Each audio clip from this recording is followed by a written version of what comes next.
Le doy la más cordial bienvenida al proyecto Oasis.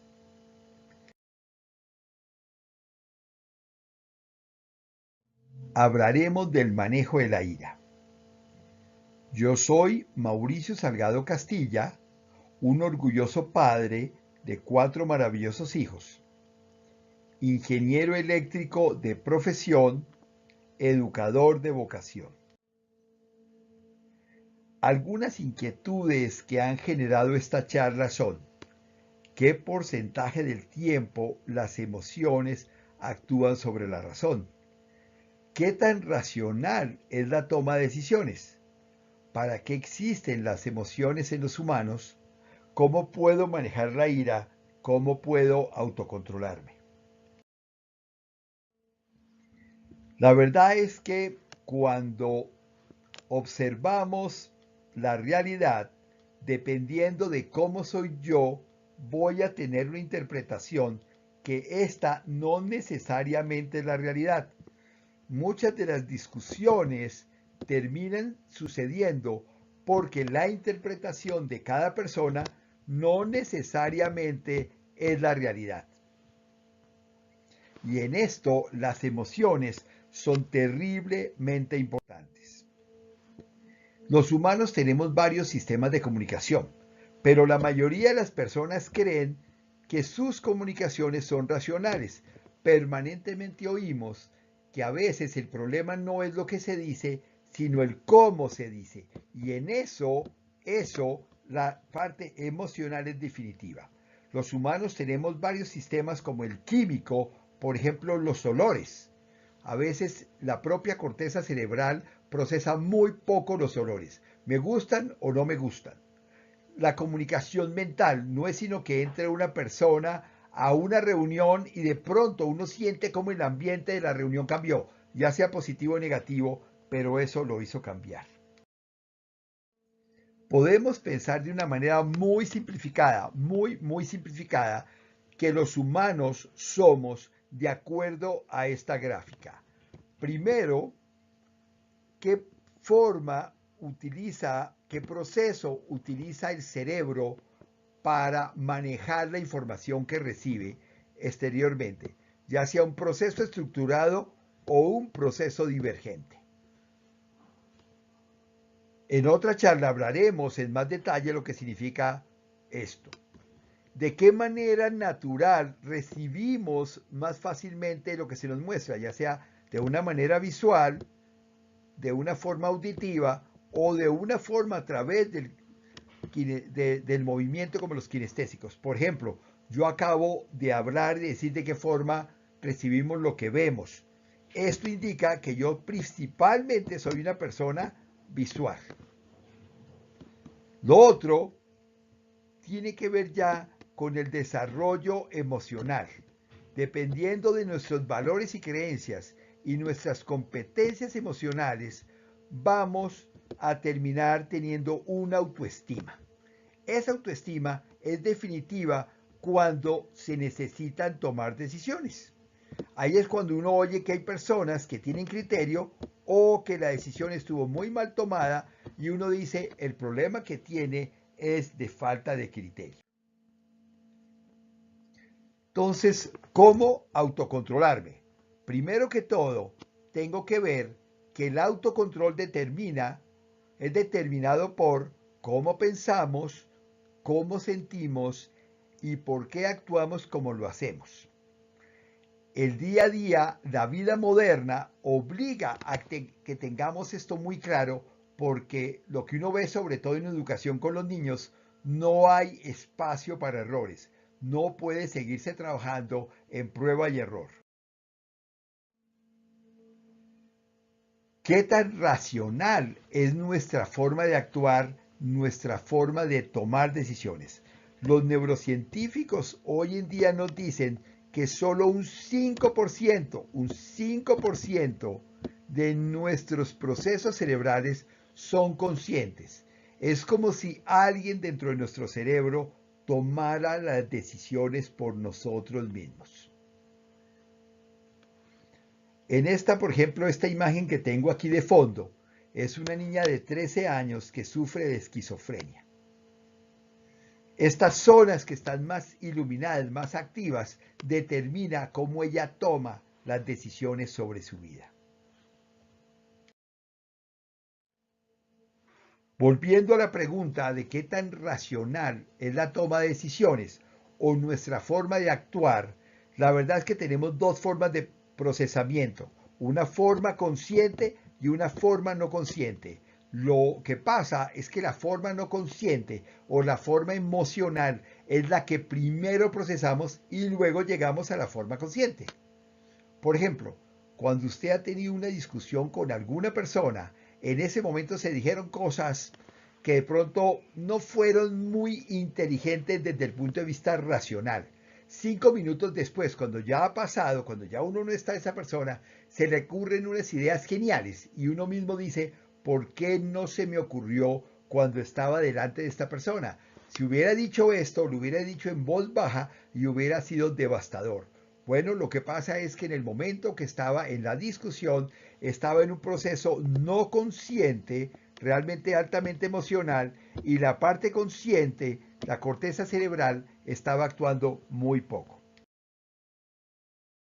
Entonces, las emociones realmente es lo que primero trabaja y es porque están diseñadas para la acción. Eso hace que sean muy rápidas, pero no necesariamente tan precisas. Y lo que se busca es que tengan reacciones fisiológicas muy rápidas, como por ejemplo salir corriendo, atacar, gritar, llorar, ¿no? Generar una descarga de adrenalina que en determinado momento nos va a permitir, por ejemplo, ni siquiera sentir dolor para poder reaccionar. Las emociones están diseñadas para que yo haga algo, pero no necesariamente quiere decir que sean racionalmente inteligentes. Entonces uno diría, pero entonces ¿para qué sirven? Porque no necesariamente suena como muy correcto estar en un estado emocional. Bueno, la respuesta es que las emociones principalmente están diseñadas para sobrevivir y diseñar qué debo hacer de inmediato. Una mamá que huele una comida que no está correcta, ella automáticamente decide que no se la va a dar a su bebé. Ella no entra en un proceso racional, sino simplemente dice, esto es mal, no más, no tengo que saber nada más. Esto me ayuda a tomar decisiones emocionalmente. No necesariamente quiere decir que sean las mejores, pero en ese momento son las que seguramente me permiten sobrevivir y en ese momento permiten que mis niños estén. De la neurociencia podemos tomar conocimientos actuales de qué son neuronas espejo. Esta parte frontal del cerebro traemos nuestro propio celular. Recibe y emite señales. De esas señales, de esa forma es como los bebecitos aprenden a hablar, aprenden a comportarse. Si hay un bebecito llorando en una sala cuna, rápidamente uno empieza a notar cómo los otros bebecitos terminan llorando. Lo mismo, si un bebecito se ríe, rápidamente hace hasta que nosotros mismos nos riamos. Es un celular que emite y recibe las señales de las otras personas. Por eso bien se dice en una situación complicada, si los grandes se mantienen calmados, los niños se mantienen calmados. Si un grande empieza a gritar, en un minuto tiene uno los niños gritando. Esto implica que el aprendizaje está basado por la imitación. De los padres y profesores, los niños aprenden a comportarse, a manejar problemas, a vivir. Si la reacción del papá o de la mamá es desesperarse con cada cosa, los niños harán lo mismo, porque sabrán que esa es la manera correcta de abordar los problemas. De ahí que la actitud que nosotros tengamos es muchísimo más importante que los mismos conocimientos. Si yo el día lunes me levanto diciendo, oh, qué pereza, es lunes, qué jartera, tengo que ir a trabajar, los niños dirán, oh, qué pereza, es lunes, qué jartera ir al colegio. Los gestos y el lenguaje no verbal, por lo mismo que hablamos de las neuronas espejo, son definitivos en la educación. Si yo tengo una mala cara permanentemente, yo no le puedo pedir a los niños que luego se comporten de una manera diferente. Si yo quiero caras alegres, la mía tiene que ser alegre.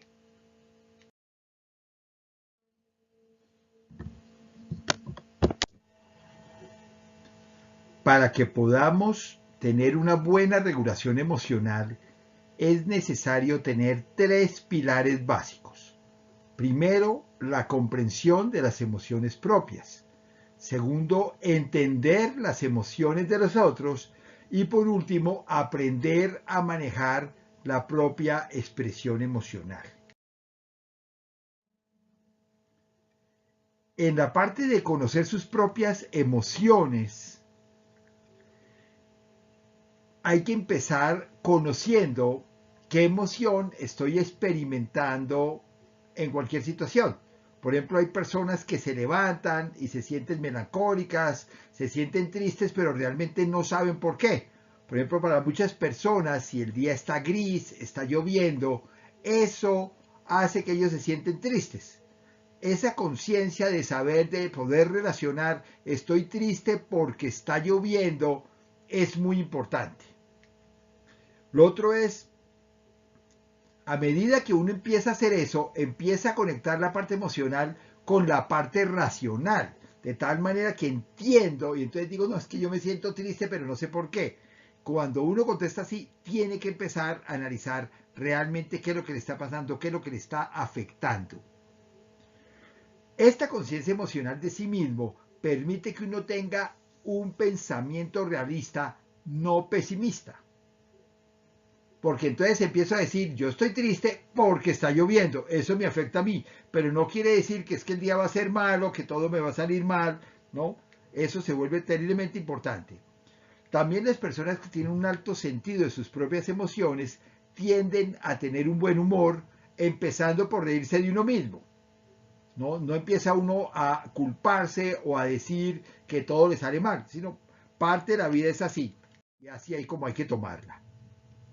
Mucho del sufrimiento y aún estados de depresión se relacionan con esa falta de conocimiento emocional propio.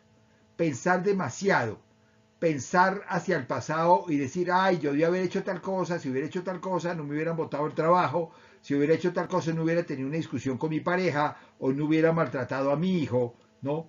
Es muy fácil pensar que uno lo hizo mal mirando hacia el pasado.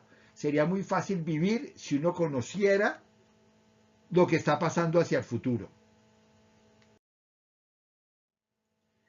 El segundo pilar del conocimiento emocional está relacionado con entender las emociones de los otros. A veces uno tiene un comentario de alguien mal hecho y queda uno mal todo el día. A veces lo que hay que pensar es que acaba de hacer esto es un problema que tiene esa persona, realmente no soy yo no soy el que actué mal o yo no soy el que hice algo indebido, es esta persona que tiene un problema y obviamente me lo está traspasando a mí, ¿sí? Entonces a la hora de la verdad empezar a revalorar qué es lo que le estará pasando. No es contra mí, de pronto es contra él mismo y lo está expresando contra mí. Entonces listo, no quiere decir que la conducta de él sea correcta, pero por lo menos ya no me afecta a mí, ¿sí? Entonces es ir más allá de las situaciones, qué habrá detrás de esos comentarios, qué es lo que estará pasando esa persona, ¿sí? ¿Cuáles son las motivaciones para lo que está haciendo? Entonces, ese proceso de racionalizar, ese proceso de razonar las emociones de los otros, hacen pensar y también lo empiezan a proteger a uno de la parte emocional de las otras personas. En las grandes ciudades como Bogotá es muy normal encontrar personas malhumoradas que no tienen ni siquiera que ver con uno, entonces no me deberían afectar a mí. Es muy importante revalorar las emociones de los otros cuando son personas cercanas, sobre todo familia. Hay muchas situaciones familiares que se van distanciando, padres con sus hijos, hermanos, ¿no? Y a veces dicen, no, es que yo no me volví a hablar con él porque es que nunca me pidió perdón. La verdad es que yo puedo perdonar unilateralmente porque es mi decisión de no querer seguir sufriendo. Aunque no me pidan perdón, yo puedo perdonar y ya, listo. Si no me perdona ni nada o si no me pide perdón, no hay problema, es unilateral y así simplemente puedo seguir avanzando en la vida, ¿cierto? Cuando uno tiene una familia y se encuentra recurrentemente con esa familia, es muy triste que cada vez que se encuentren terminen mal. Entonces de pronto es definir si me voy a seguir encontrando con mis hermanos en la casa de mis padres. Yo quiero definir una base de la relación para que sea armoniosa, respetuosa y tolerante, y no más. Entonces, si hay temas como política, fútbol, algún tema de familia, alguna cosa, pues preferir decir, no hablemos de estos temas y cuando estemos juntos estemos bien y no más.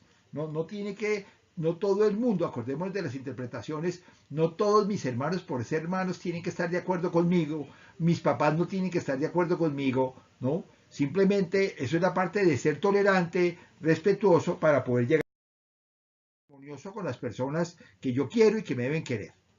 Y por último, el último pilar, que ya tiene que ver con el tema de la ira, es la expresión emocional.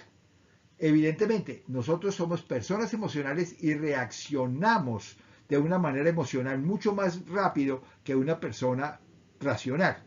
Pero la intensidad y la forma y oportunidad de hacerlo es muy importante. Hay que apropiarnos de las emociones. Por ejemplo, la furia nunca carece de motivo, pero pocas veces se trata de un buen motivo. O sea, si una persona se pone brava sin motivo, entonces uno sí empieza a decir, este es un irracional. Todo el mundo, todos los niños, todos los grandes tienen una razón para ponerse bravos, pero no necesariamente es una buena razón. Uno como humano tiene derecho de estar bravo. Lo que uno no tiene derecho es que estando en ese estado yo agreda a alguien o irrespete a alguien o realmente haga sentir mal a otra persona. ¿Sí? Entonces, ya entrando en el tema de la ira, ya hemos estado hablando de los pilares de las emociones, conocerse a sí mismo, conocer las emociones de los otros y aprender a entender la expresión emocional propia. Podríamos decir que hay dos grandes generadores de la ira. La primera es una necesidad insatisfecha. Por ejemplo, un niño que tiene que pasar un examen para aprobar una materia y si no la pasa, esa frustración, eso puede generar ira. Alguien dice, yo trabajé muchísimo, yo estudié todo eso y a pesar de eso no lo logré. De pronto la reacción, no estoy diciendo que sea lo normal, pero sí es natural que se moleste, porque de pronto es como mostrar que no tengo esa satisfacción, no lo logré hacer. A la hora, la verdad, yo lo que estoy diciendo es, estoy terriblemente molesto conmigo mismo, ¿cierto? Entonces lo que valdría la pena es como analizar, pero sobre todo con los niños, qué es lo que realmente necesita. De pronto le fue mal en un examen en inglés, qué es lo que él necesita. De pronto más trabajo en la casa, de pronto una ayuda, de pronto qué es lo que de verdad, cómo hago yo, cuál es el verdadero miedo. No, es que el miedo que tengo es que mi papá se ponga muy bravo. Ok, no, listo. Entonces eliminemos ese miedo y empecemos a manejar. Tú lo que necesitas es aprender inglés independiente de que tu papá se ponga bravo o no. La segunda generadora de la ira, o sea, el gran generador de la ira, que es muy típico y eso se nota en todas las edades, es la injusticia. No hay nada que más moleste a una persona que tenga un trato injusto. Por ejemplo, una persona que siempre ha sido cumplidora con su deber en la oficina, llega un día tarde, 10 minutos, 15 minutos, ¿no? Y le dicen, es que usted siempre llega tarde. Esa persona realmente siente que le están dando un trato injusto o que le dice usted es un irresponsable. Entonces dice, no, es que yo pude haber llegado 10 minutos tarde, pero no pueden cuestionar mi responsabilidad y mi trabajo por llegar 10 minutos tarde. Lo mismo pasa con los niños. Por ejemplo, para un niño es terrible que un profesor o un papá no le crea. Eso que diga, tú me estás diciendo mentiras, y el niño no lo hace, el niño su reacción puede estar muy molesto, muy bravo, ¿sí? O decirle, tú hiciste tal cosa, y el niño no lo hizo, y como el otro es grande y tiene autoridad, entonces simplemente ni siquiera se molesta en averiguar si de verdad el niño lo hizo o no, sino simplemente no solamente lo cree, sino lo culpa de algo que no hizo. Eso es terrible. Ese es de los generadores de ira, son la injusticia y no alcanzar un objetivo. Eso es normal. Y eso a la hora, la verdad, es muy complicado de manejar. ¿Qué podemos hablar de técnicas para manejar la ira? ¿Sí? Podemos ayudarle al niño, y lo mismo es válido, yo siempre digo, lo que es válido para niños es válido para grandes. Primero, cuando está muy molesto, ayudarle a entender si el problema que está enfrentando, que genera tanta ira, realmente es un problema grande, es un problema mediano o es un problema pequeño. ¿Sí? Y dependiendo de eso, ayudémosle a encontrar un abanico de soluciones. Se le rompió un juguete, se le rompió, dejó de funcionar en su juego favorito. ¿Sí? ¿Cuáles son las soluciones posibles? No, pues de pronto, pues mira, de pronto podemos tratar de conseguir otra licencia, podemos tratar de copiarlo de otra manera, podemos tratar de volverlo a bajar. O de pronto podemos tal vez utilizar una plataforma para que puedas hacer más evaluaciones antes de tu evaluación de inglés. ¿Sí? O sea, ¿cuáles son las posibilidades? Si el niño está realmente muy desesperado, también dependiendo de las edades, estas lámparas de lava que suben y bajan, o un acuario, o algo que llaman un frasco con purpurina, que yo subo y bajo, ese movimiento suave, sin que el niño lo sepa, ayuda a tranquilizarlo. Obviamente, lo más importante es que yo esté tranquilo. Si yo le pido a un niño que deje de gritar y yo lo grito, evidentemente acordémonos de las neuronas de espejo. Si yo le hablo con voz tranquila y yo le digo, déjame entender lo que está pasando, explícame, yo quiero entender lo que tú estás sintiendo. De pronto el niño no lo puede explicar, pero el hecho de que uno le diga que quiere entenderlo, que quiere estar con él, eso lo va tranquilizando. Si es posible que juegue con algún objeto como armar un cubito, jugar con plastilina, el movimiento uno detrás de otro, el movimiento sistemático, no rutinario, tranquiliza. La música ayuda seriamente, obviamente música relajante. Jugar con pompas de jabón, no hay niño que se resista a eso. Hasta inflar una bomba, porque el ejercicio de soplar una pompa de jabón o de inflar una bomba ayuda a que el niño respire mejor y al respirar mejor se oxigena y eso hace que se relaje automáticamente. Dependiendo, pongamos, hay niños que en lugar de decirle algo, lo único que necesita es que uno lo abrace, que lo toque, que siente. Eso hace que ese contacto lo ayuda a que él baje esa intensidad. ¿Sí? Si yo empiezo a respirar bien, tomo aire, lo guardo un momento, lo suelto por la boca y lo hago rutinario delante de él, las neuronas espejos del niño van a empezar a hacer eso, aunque él no sepa lo que está haciendo. ¿Sí? Después, cuando ya ha pasado el momento, hagamos un teatro. Representemos lo que sucedió. Cuéntame, a ver, ¿qué pasó? ¿Qué fue lo que te dijo este compañero que te molestó tanto? A ver, yo voy a tomar la actitud tuya y tú eres este compañero. Entonces, obviamente de esa manera, él se pone en los zapatos del otro y también ve cómo tú, como papá, actúas siendo él. Es una forma de enseñarle. Volvemos al cuento. Los niños aprenden por imitación. De la misma manera que los niños aprendieron a hablar colombiano en Colombia y los niños en China aprenden a hablar chino, los niños también aprenden a reaccionar. Si a mí alguien se me atraviesa en el carro y yo le contesto un montón de palabras y me la atravieso más adelante todo eso, es muy complicado esperar que el niño ante una situación de desespero reaccione de una manera diferente. Eso es, otra vez, el ejemplo es más importante que cualquier cosa que uno diga.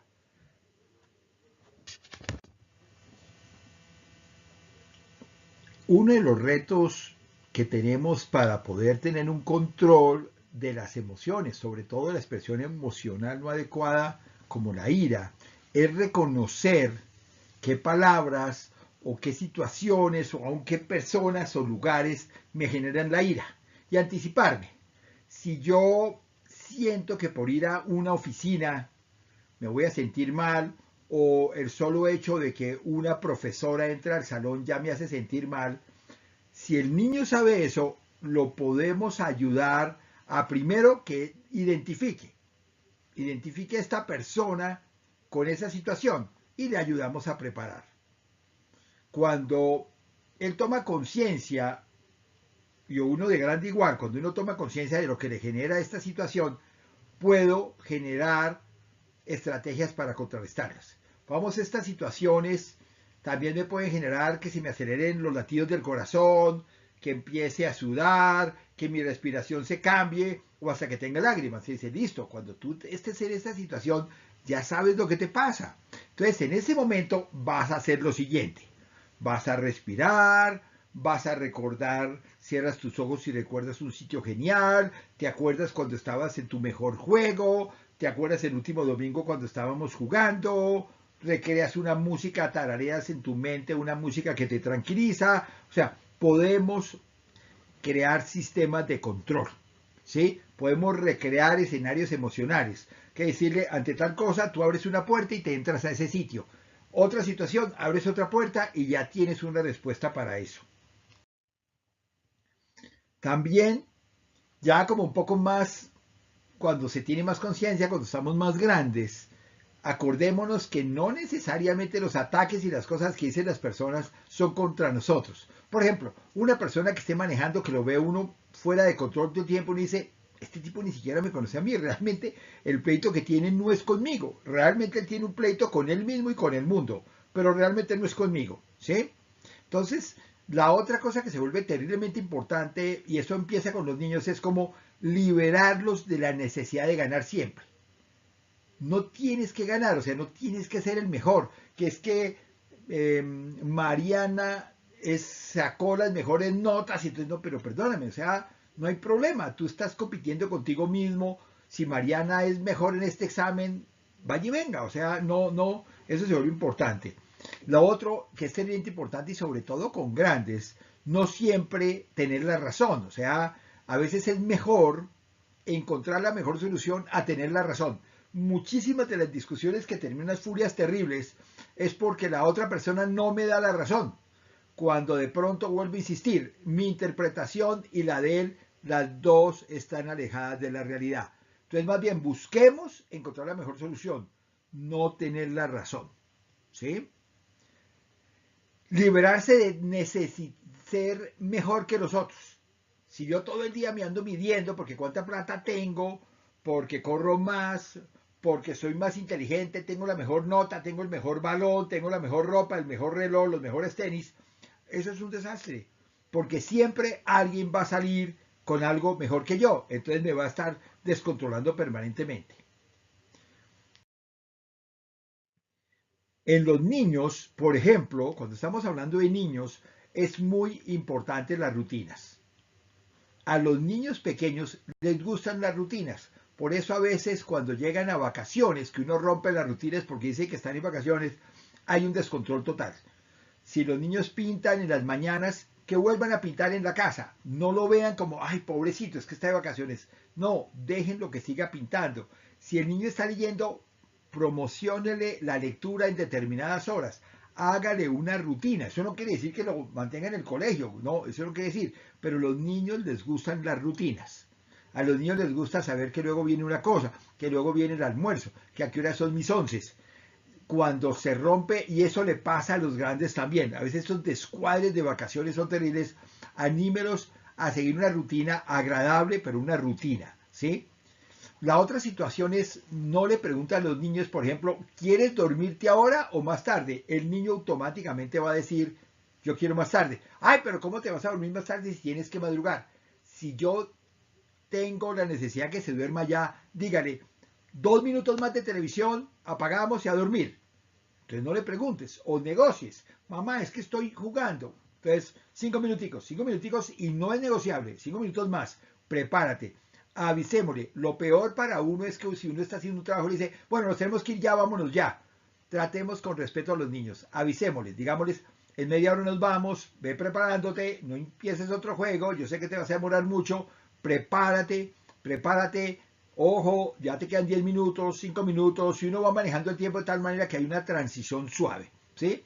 Lo otro es la parte de roles y responsabilidades. Uno oye muchísimo decir, si a mí me hubieran dicho que eso me tocaba hacerlo, yo lo hubiera hecho, pero a mí nunca me dijo, y ahora resulta que es mi responsabilidad, y tengo un montón de problemas, tengo un montón de regaños. Seamos claros en los roles y responsabilidades. Si yo espero que los niños ayuden en la casa, digámosles claramente lo que espero de ellos. Yo espero que tú tiendas tu cama. Yo espero que tú ordenes tu ropa. Yo espero que guardes tus zapatos. Yo espero que ordenes tus juguetes. Ese es tu trabajo. Pero si un día le digo una cosa y otro día lo hago yo y otro día, entonces dice, ah, no, pues como ya no lo estaba haciendo yo, entonces luego no lo puedo regañar por algo que le quité la responsabilidad. Sobre todo en situaciones conflictivas y complicadas, vuelvo a insistir, si los papás y los grandes estamos calmados, los niños están calmados. Cuando sucede un accidente, no importa que uno esté herido, todo eso, uno tiene que mantener la calma para que los niños sientan eso. Volvámonos a acordar de las neuronas espejo, de la imitación. Si yo estoy tranquilo, los niños... Entonces, otra vez, haciendo un resumen, sobre todo con grandes, defina roles y responsabilidades en la casa, en el trabajo, en el colegio. Priorice, si tiene 20 cosas que hacer, ¿qué es lo que tiene que salir? Normalmente hay 2 cosas de las cuales uno tiene que terminarlas y ya lo otro no es tan grave. Priorice. Cerciórese de lo que esperan de usted. Porque lo peor es que yo hago un tremendo trabajo y diga, ay no, yo lo que esperaba era 2 noticas de esto y tú me traes 10 páginas. Ay no, yo pensé que era una tontería. Y la otra persona sale molestísima y dice, llevo 2 meses trabajando en esto y ahorita lo que querían era un párrafo, ¿no? Identifique qué molesta a los otros de usted. Que los interrumpa, que hable duro, que haga comentarios indebidos, ¿qué es lo que es? Y una vez que los descubra, pues no lo vuelva a hacer, ¿sí? Y planear escenarios emocionales. Si siempre me toca aguantarme una persona, ay, que es desastrosa, que me molesta muchísimo, bueno, yo qué le voy a decir la próxima vez. La próxima vez que se inicie eso, ¿cuáles son los detonantes? Yo más bien pienso lo que le voy a decir. O qué hago, o me cierro en mí mismo, o me pongo a pintar, o me pongo a escribir, o qué debo hacer para controlar esa expresión, ¿no? Y como siempre, escenarios emocionales. ¿Qué pasaría si digo, o si hago, o qué debo hacer? ¿Sí? Algo muy importante, y tal vez tomando las culturas orientales, aprender a sentir la vida momento a momento y apreciar las cosas sencillas. A veces nos la pasamos diciendo cuando tengamos plata vamos a viajar, cuando tengamos plata vamos a conocer, cuando tengamos plata cambiamos de carro, cuando tengamos plata cambiamos de casa. Y mientras tanto no estamos gozando lo que tenemos.